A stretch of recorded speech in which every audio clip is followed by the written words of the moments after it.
Kashi depot में तैनात foreman Anil पर भ्रष्टाचार और चालकों के उत्पीड़न के गंभीर आरोप सामने आए। एक पीड़ित चालक द्वारा भेजी गई शिकायत में बताया गया कि अनिल जब से डिपो में नियुक्त हुए तब से चालकों के साथ द्वेषपूर्ण व्यवहार कर रहे हैं। आरोप है कि वो अपने कार्यशाला कर्मियों के जरिए चालकों को झूठे मामलों में फंसाकर उनसे जबरन मोटी रकम वसूलते हैं और विरोध करने पर फर्जी रिपोर्ट बनवाकर उन्हें डराया धमकाया जाता है। शिकायत में ये भी उल्लेख है कि अनिल और उनके सहयोगी जानबूझकर डीजल पंप व पाइप जैसे सामान वाहन में रखवाकर वीडियो बनाते हैं और चोरी का झूठा आरोप लगाते हैं।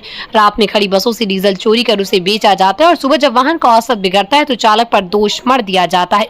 इतना ही नहीं, जो चालक समय पर डीजल नाप लेते हैं उन्हें भी गाली गलौज कर परेशान किया जाता है। पूर्व में सिटी बस डिपो में भी अनिल पर भ्रष्टाचार के आरोप लग चुके हैं,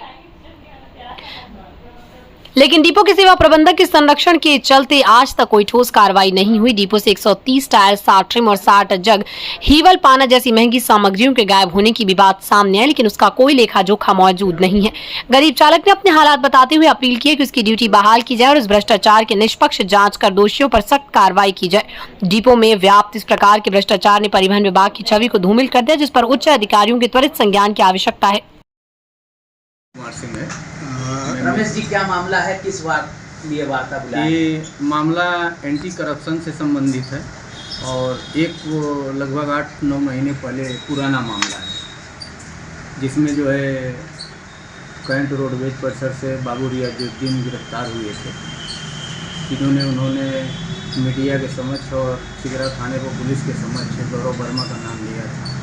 साथ ही मैंने भी बताया था। ये रियाजुद्दीन किस मामले में गिरफ्तार हुए थे? रियाजुद्दीन मेरे स्थानांतरण के संबंध में जो हाई कोर्ट का आदेश आया था, उसी के समक्ष में उन्होंने रिश्वत मांगी थी गौरव वर्मा के कहने पर, जिसको 30 मई को एंटी करप्शन टीम द्वारा क्लीन चिट दे दिया गया। और उस क्लीन चिट देने का सिर्फ एक ही तात्पर्य है, गौरव वर्मा की बगैर हाई कोर्ट के जमानत हो जाए और उसमें कोई बहुत बड़ा प्रकरण नहीं है। जबकि उनको हाई कोर्ट से धारा 35 का लाभ मिला था। धारा 35 की मियाद 90 दिन होती है, लेकिन 8-9 महीने के बावजूद उनकी विवेचना अभी तक पूरी नहीं की गई। कहीं न कहीं से उसको शासन स्तर पर बचाने का प्रयास चल रहा है, जबकि हमने आप लोगों प्रेस के माध्यम से, मीडिया के माध्यम से ईडी और सीबीआई की मांग की थी।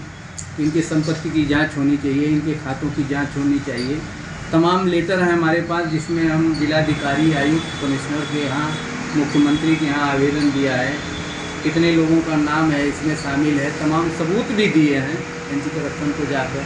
35 लाख के गमन की जो है पूरी सबूत, पूरी फाइल बना करके एंटी करप्शन को हमने दिया है, लेकिन आज तक उस पर कोई भी कार्रवाई नहीं।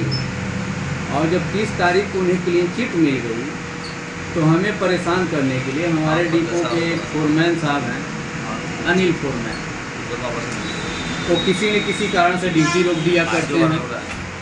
किसी न किसी कारण से ड्यूटी रोक दिया करते हैं। ये डिपो में 150 से 200 लीटर डीजल रोज भिजवाते हैं अपने कार्यशाला कर्मियों की मदद से, और उसका इल्ज़ाम है ड्राइवरों के ऊपर लगाते हैं। ऐसा आईडी वायरल हो रहा है और उसको फर्जी चार्जशीटेड की तरफ 1-2 ड्राइवरों का ये नाम भी कटवा चुकी है। वायरल वीडियो का क्या मतलब है? जो ये वायरल वीडियो हमारे रिश्तेदार को जो है फ़ोन करके धमकी दी जा रही है, यदि आपने गौरव वर्मा के प्रकरण में अपना बयान नहीं बदल दिया है तो आपके हित में अच्छा नहीं होगा। किसके द्वारा दी गई है? ये अनिल फोरमैन द्वारा दी गई। इसी वजह से हमें किसी न किसी केस में फर्जी उलझा करके, कभी कहते हैं झूठे चोरी, डीजल चोरी किया। क्या इस मामले का प्रशासन को संज्ञान किया आप या आपने उच्च अधिकारी को? संज्ञान किया। मैं एंटी करप्शन में गया था, वहाँ भी आवेदन दिया। वरिष्ठ उपाधीक्षक एंटी करप्शन वाराणसी को हमने रजिस्ट्री किया, मौके पर जाकर मिला। अपने डिपो के उच्च अधिकारी से बात? अपने डिपो के उच्च अधिकारी से मिले हैं, तो उच्च अधिकारियों द्वारा कोई बहुत बड़ा आश्वासन नहीं दिया गया। आप क्या चाहते हैं? हम चाहते हैं इनके खिलाफ FIR हो, इनके ऊपर कड़ी कार्रवाई हो, जिससे फिर कोई भी व्यक्ति इस प्रकार की धमकी किसी भी छोटे कर्मचारी को भविष्य में न दे। अगर आपकी बातों को नहीं माना गया तो फिर आप क्या करेंगे? अगर हमारी बातों को नहीं माना गया तो हम आयुक्त के यहाँ, मुख्यमंत्री के यहाँ, बल्कि मुख्यमंत्री दरबार में जाएंगे, और इससे भी नहीं हुआ तो हाई कोर्ट में जाएंगे।